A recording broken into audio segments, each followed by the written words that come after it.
this. But in each of these big meetings that we have around the world, a lot of business gets done. And in the same way that a CEO of a company, if they want to close a deal, aren't going to do it by phone.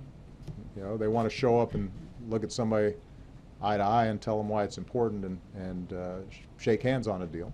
The same thing is true with respect to world leaders. And the irony is, our teams probably do more to organize a lot of these multilateral forums and set the agenda than anybody.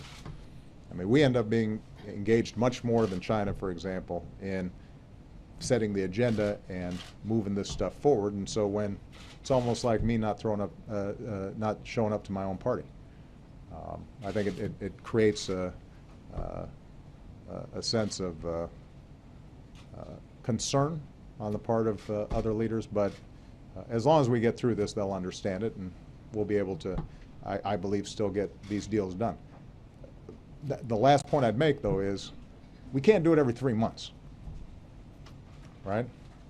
I mean, back in the 90s, we had a government shutdown. That happened one time, and then after that, the Republican Party and Mr. Gingrich realized this isn't a sensible way to do business, that we shouldn't engage in brinksmanship like this. And then they started having a serious conversation with President Clinton about a whole range of issues, and they got some things that they wanted. They had to give the Democrats some things that the Democrats wanted. But it took on a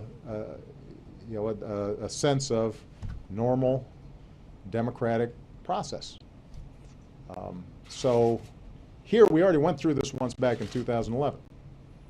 And then at the end of last year, right after my election, we went through something similar with the so-called fiscal cliff, where Republicans wouldn't negotiate about taxes, despite the fact that taxes actually went up anyway.